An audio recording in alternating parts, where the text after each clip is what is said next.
And in the future of Havas Media, right? That should be. Yeah, okay. So to kick things off, what I'd like to do with these panels is just to kind of get each of your definitions or viewpoints on what is location-based marketing mean to you and to your company. So maybe let's start here this time. We'll go back here. For me, location-based marketing is let's say, two ways of communication. It's not only communication from brands to the users, it's also communication from the users or consumers to brands. And what kind of communication? Everything you can think about.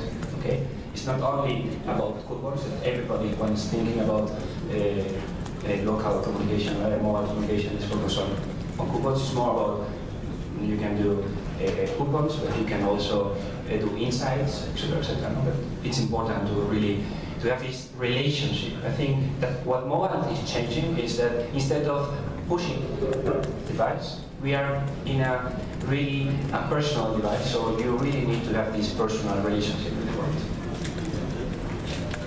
I agree with David. I think that it's not sending a message, but more a conversation between the brand and the consumer. And for me also is what I say, the four rights. The right moment or the right time, the right person, the right message, and the right place. So only if you have these four rights, you have a good device or a good communication between the brand and the consumer in these related-based devices.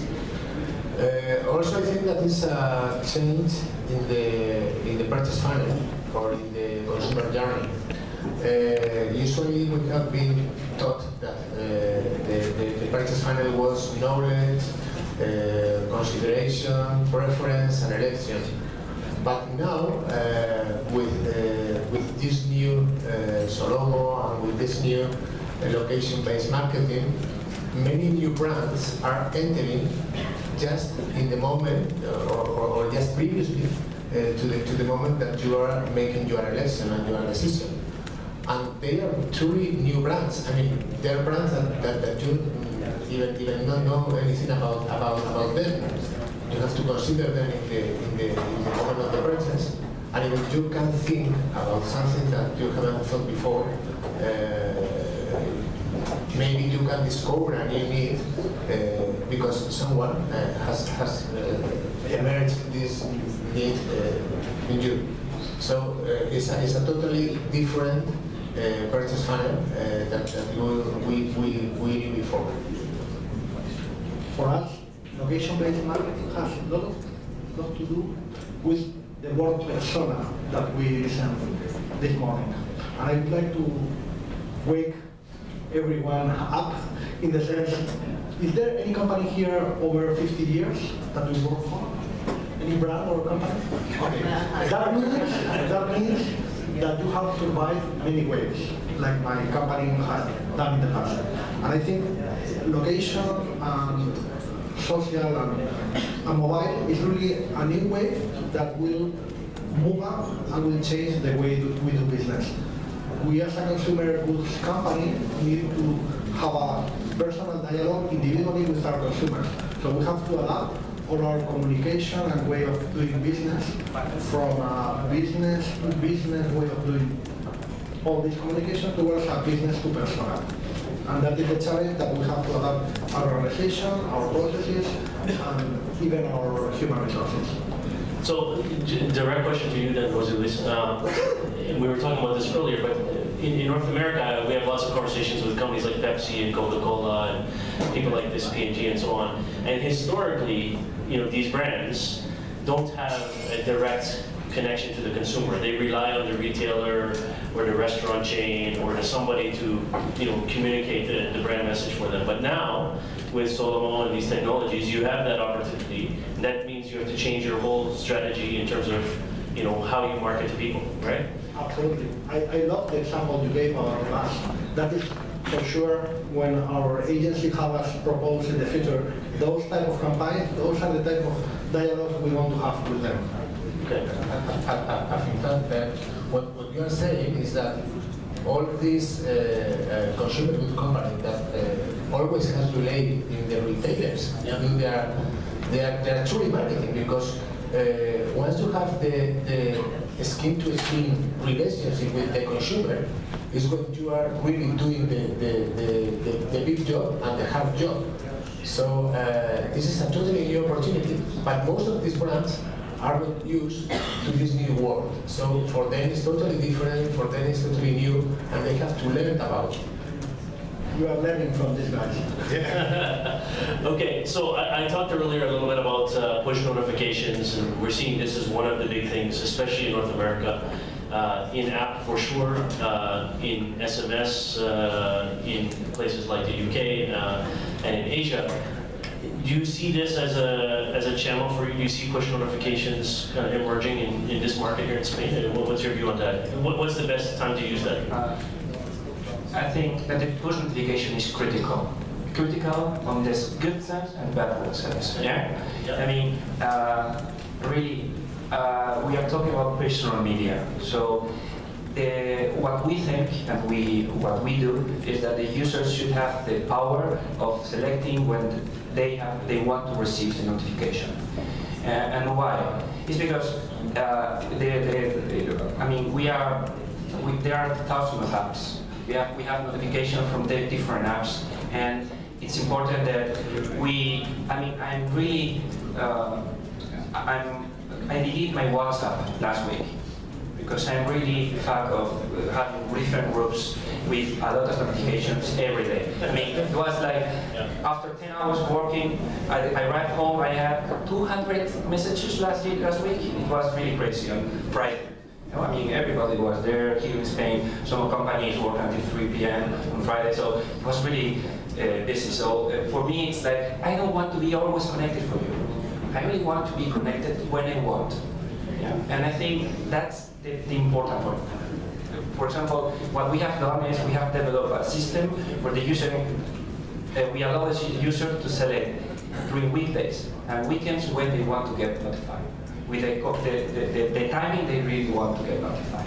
But I think that's key for all notifications. But if it's like, and I'm new to this market, so you can correct me if I'm wrong, but if it's about something like alcohol, then it's okay all day, right? Because, I mean, we're in Canada, we're used to, you know, we work all day and then we drink at night. But here, you seem to be drinking all day, right? So getting notifications about this is okay, right?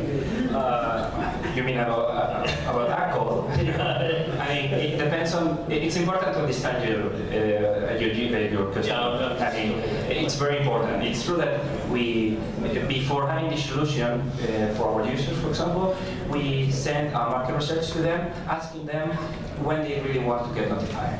Okay, in the UK and in Spain. So in Spain, because we are talking about commercial information, most of them wanted to have the notification after work. That means after 6 p.m. Yeah. And in the UK, even we thought initially, our hypothesis was that maybe they would like to have them before. It was not like this. Finally, they wanted also after 7 p.m. So later than in Spain. So as you say, I think depending on the product. Yes. Yeah, but it's important to be clear and to be careful. This ex-CEO, now it's ex-CEO from Groupon, says on the World Congress, that a bad notification could make you really create you more problems than a good one. So notifications are really good for retaining users and to get them really active, to increase your daily active users.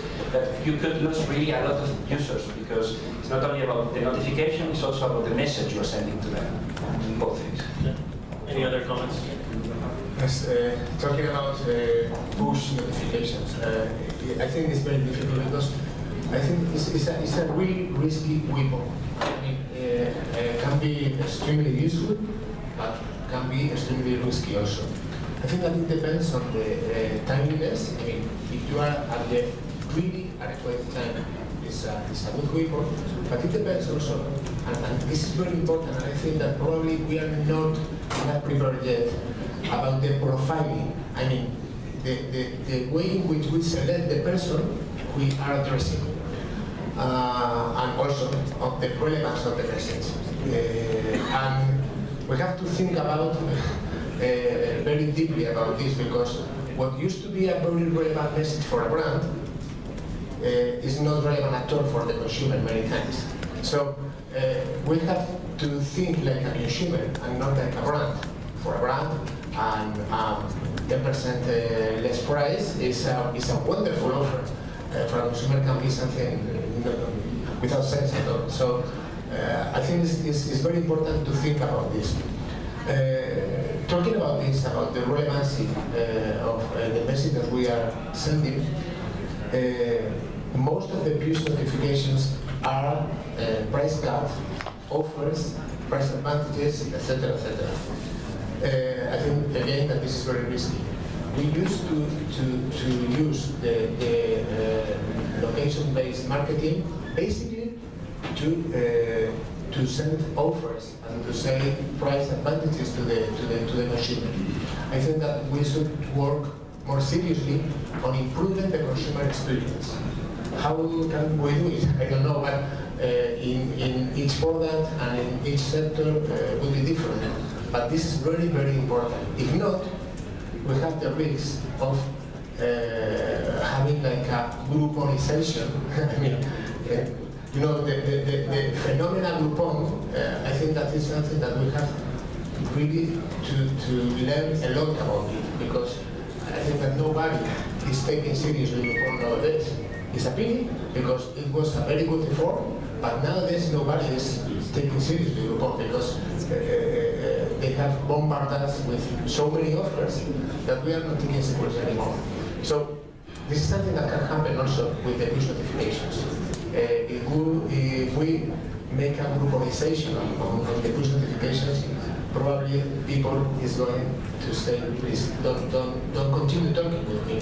I have an experience very recently. I will not mention the brand, but in a period of 9 months, with no many notifications to the consumers, the opt-out of the consumers has multiplied by 5 times. At the beginning, it was 1.1% of the consumers asking for the opt-out, and now it's 0.5% of consumers asking for the opt-out. This is an enormous risk, I think, because each person that is asking for an opt-out, you have at least 10 times or 20 times more persons that would decide to do it, but I do not do it because I don't want to send the message, I don't want to take it seriously or whatever. But if you have a 0.5% person that are opting out, probably you will have between a 5% and a 10% that has been disgusted with this message or with this push notification. This is something to take seriously. Yeah, and just to add something to the opt-out discussion. So one of the things that we see a lot is, how many people have iPhones here? Okay, significant. So you'll know when you download an app, one of the first questions you get asked these days is, are you willing to share your location, right? And most people choose no. And it comes back to some of the earlier comments I was talking about, this idea of it has to be about a value exchange. So if we simply ask, are you willing to share your location first, without saying, what do you get for sharing your location? You know, you're going to get a lot of opt-outs. We're actually working with Apple right now to change the order of that initial push notification to say, hey, by sharing your location, this is what you're going to get. Now, are you willing to share? Yes, no. So I think that's really important to think about. Let's shift the discussion to the next topic a little bit. I talked this morning a little bit about the indoor location opportunity. We are seeing massive adoption of this with big retail, in particular in the U.S. Best Buy, Macy's, Sears, big retail brands like that. In the UK, Tesco, Marks and Spencer, a number of big retailers are starting to put Wi-Fi in their stores, enable this, ability to know exactly where somebody is in a store. Obviously, in your case, José Luis, in particular, I mean, with brands like Home Depot in the U.S. and so on that carry your products and that kind of thing, to know somebody's actually standing in the lighting aisle right now, and to then push the notification, to kind of move from push notifications to indoor, to say, hey, here's the offer on that. how does that change the game for you? You know, that unique positioning in store.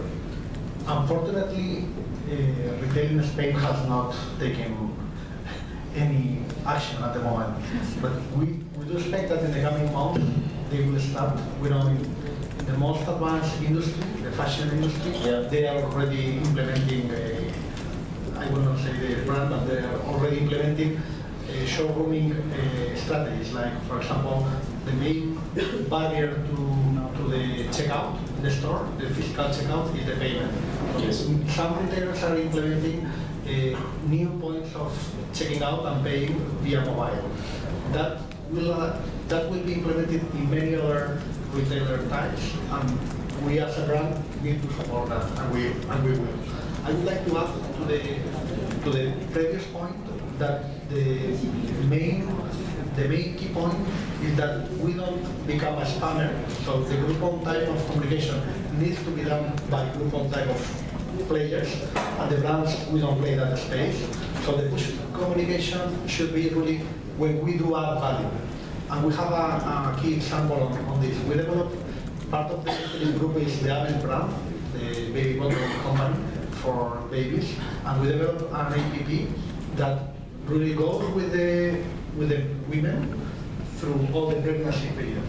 So as we know in which month what is the consumer expecting from us, we are able to communicate directly. In that sense, the push communication is really adding value, so the consumer values that. David, any comments on that?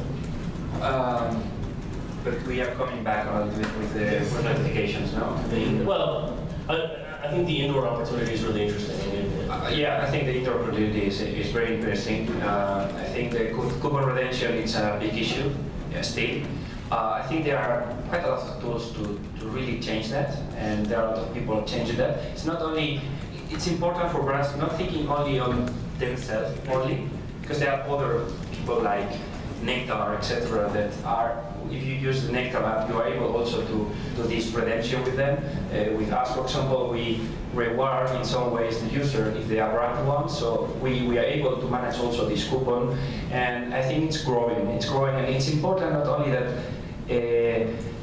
we push them, maybe it's that the user is going to search for it. I mean, I think the mobile is really opening new possibilities to retailers. I mean, the phenomenon that says search offline, buy online, yeah, that's what we had before. I remember one guy from Jolly's from UK, that's like Qustodian, yeah, that he was telling me that he was buying a TV, and the guy that was selling the TV for him showed him the price on Amazon and said, look, it's only 3% discount now, and look, the service ad is to you. So, I mean, that's what the mobile phone is changing this, because it's really giving the opportunity to the retailers to offer this experience, also the extra experience to them. Is there any questions in the audience? I'm not going to wait till the end this time. Let's see. In Spanish as well as accepted. Maybe it's not an answer, or maybe it's that you disagree with us, or you want here. In Spanish.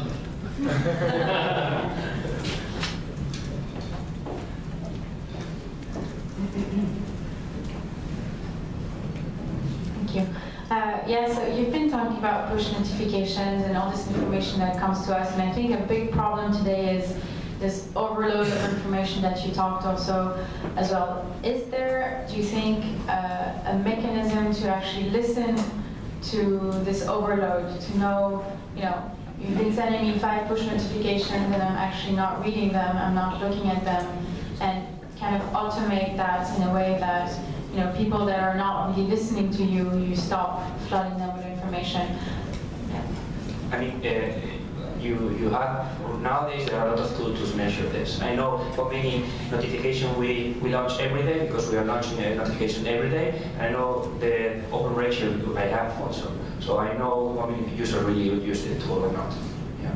So that's, you can measure that with your system. If you have a proxy or a system, I know there are different ways to launch this notification. You're able to measure this completely. One thing I'm really interested in, maybe Ricardo, you can start on this one, is, you know, I presented this morning kind of a view of location that's more than mobile, about how you can use this data to connect to billboard and television and radio and all this kind of stuff. You know, as a big agency group, you know, so on, right? We don't look at this integrated view, but you know, is location something that can unite that and bring it together? I think this is the real challenge. The real challenge is to be able to have a transmedia strategy that can end successfully in the point of sale or in the closest moment to this decision. So to do this, everything that helps to a location-based marketing will help. The problem that I see with this is that in Spain nowadays indoor devices are starting to be prepared to do this. Well, there is a quite interesting number of devices that can interact with the people, can send messages, can establish this dialogue. We still are very bad prepared to do this with other media like television, radio, or of course print. So as far as in many times to be able to have this interaction requires investments, and the media companies today have not a lot of money and have not really at all. This is a problem in order to establish these communications further than the typical traditional media. So unfortunately, I think that probably the companies that will lead these conversations between the brands and the consumer in the locations will be new companies like Qustodian, for example, that can establish these new technologies, these new profiles of establishing conversations between the brands and the consumer through the smartphones. May I leave it to say challenge him a little bit? So I really believe on cross-media, and there are a lot of market researchers that really on the stage, for example, that really show the importance of doing a cross-media campaign, let's say TV, online, and mobile. No? But most of the cases, so it's a question more for you, yeah? We talk with the client, let's say, we talk with the brand, yeah, and they really want to do things, and sometimes it's difficult to go to an agency. I'm not going there, but they have colleagues when they're going there. And really, with whom should I talk? With mobile, with TV? Should I take out the budget from TV, from mobile? And finally, what happens is that most of the cases, not always, there are some cross campaign, is that, and I know that you are creating different department, cross department, but most of the cases it happens that a lot of nice words in every place, but finally nothing happens. No?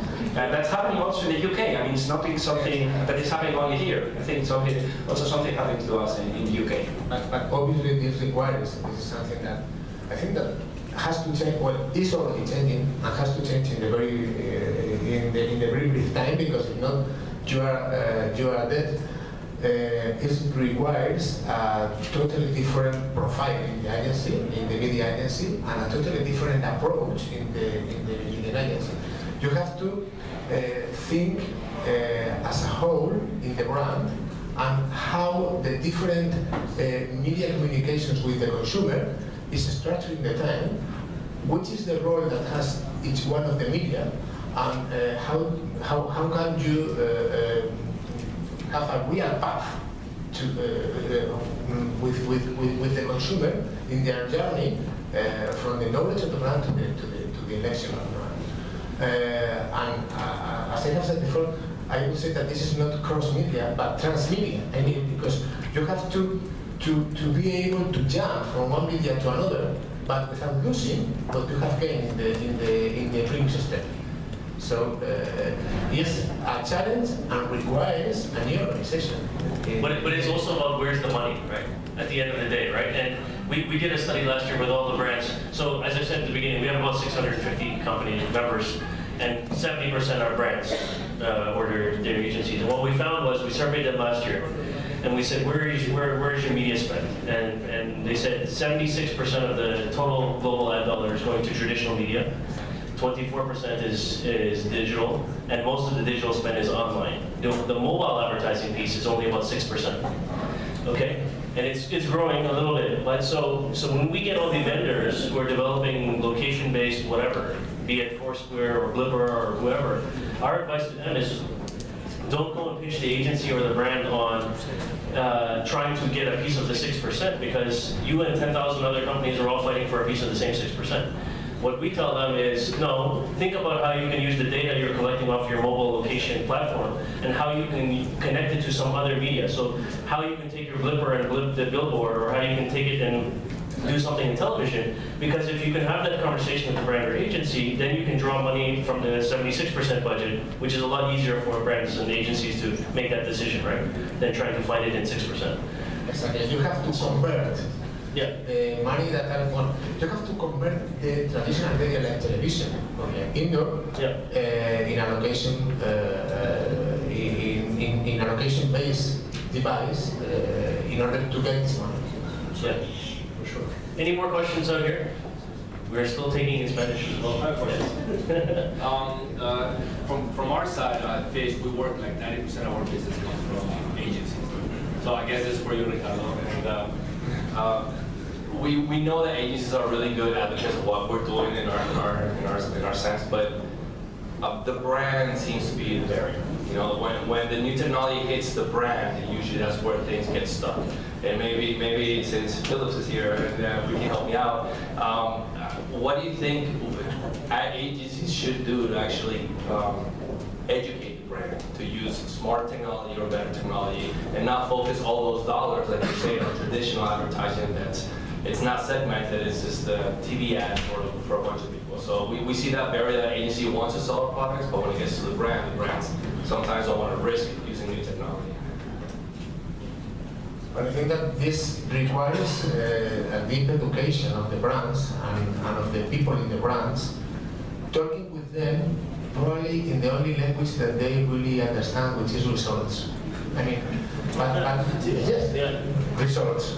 So, but this requires also that we can convert our typical KPIs in KPIs that they understand like results.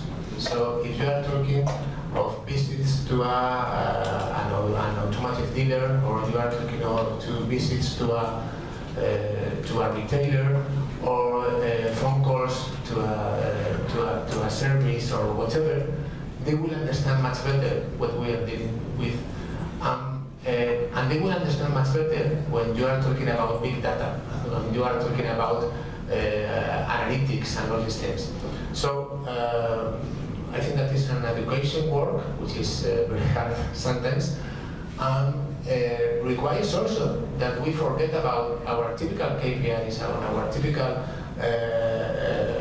speech, and we talk about what really matters for the brands, which is their results. I can share that 3 years ago we had no digital people in our company. We have reinvented some of the profiles, and we have incorporated digital natives.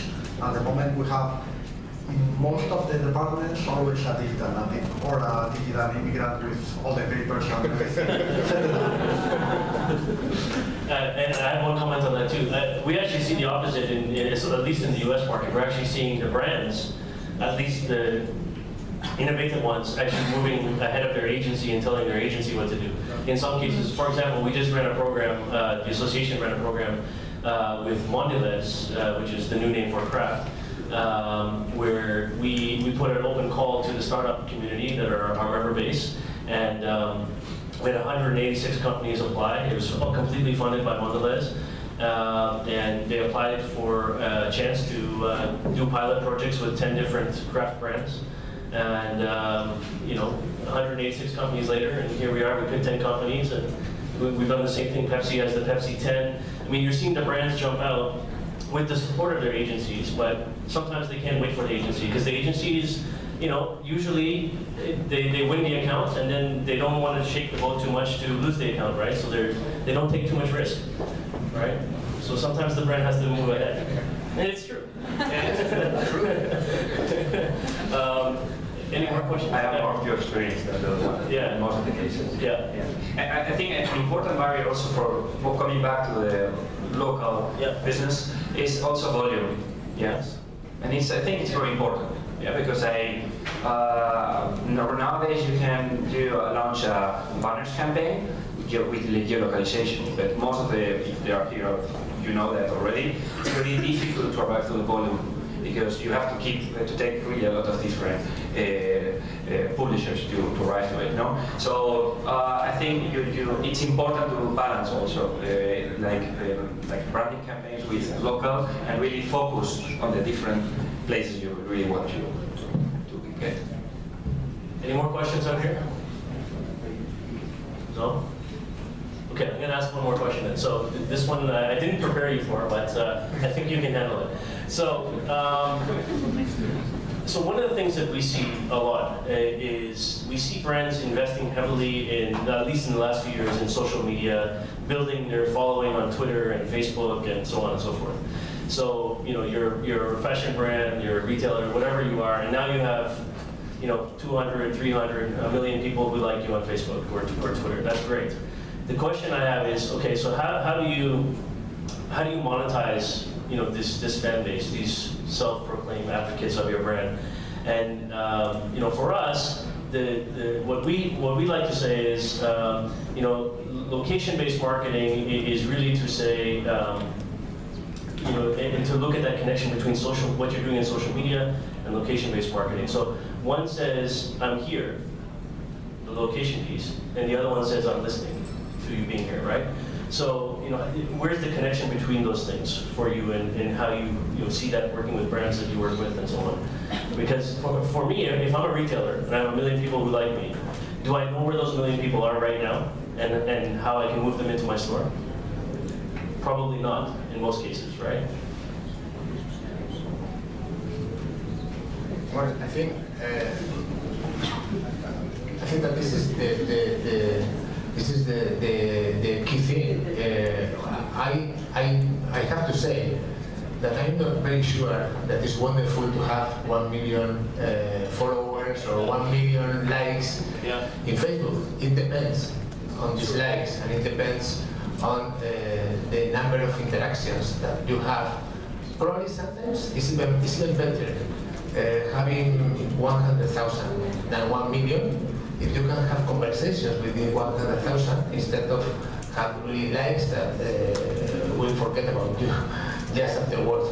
Many brands have objective of having likes in Facebook, when from my point of view, it is much more interesting to have relationships in Facebook or in other social media, whatever. But relationship, not likes. Likes is not a relationship. It's something very, very, very simple. And probably what you have to do, what you are saying is to have a much more interesting relationship with your follower, let's say, in the social media. In terms of once you know that a person that has liked your brand or has followed your brand, it is in your territory, in your physical territory, you are able to do many other things to make this interaction much more interesting for them and much more interesting for them. I think it's not that you have 1 million more followers to say what they can do with them. It's also that you are there when they want to be with you. And that's the key point. Yeah? And sometimes as a brand you have to think not on yourself only, like creating really a lot of apps, etc. You have to really do like a tree, you know, to be in different sites. So that when a user really wants to be and wants the information from you, to give it to them. And a good example is we are watching a lot of cars commercial every day on the TV. No? Well, I'm buying a car once every 6 years, if I have money. So when I really want to buy a car, is when I really want to take a decision. Why not receive all these commercial on this moment? Yes. So it's trying to, but it's good to have engagement so that you have a place on their brain also, no? And it's also with the local point, no? And if I'm on a store now, so now I really want to get you offers. No, when I'm working. But if I'm your fan, yeah, or you're advocate of your brand, and I'm near your store, do you not want to try and drive me in? Even if I'm not but there are tools, for example, outlets, or maybe giving them the offers in advance, or there are really a lot of tools, and that's what they want. Yes. I'll give you one example. So we did a project last year. You know, do you have Hallmark here, the card company? No. Greeting cards? Yes. Yes? Yeah. Okay, so we did a project with Hallmark. So Hallmark, for a long time now, many years, has had a Facebook app where you just download this thing and you put dates of birthdays, anniversaries of your family and friends you want to remember. It sends you a reminder when it's like, you know, a few days before your wife's birthday. And so you can go buy a Hallmark card. Now, we add the simple layer on top of that of location.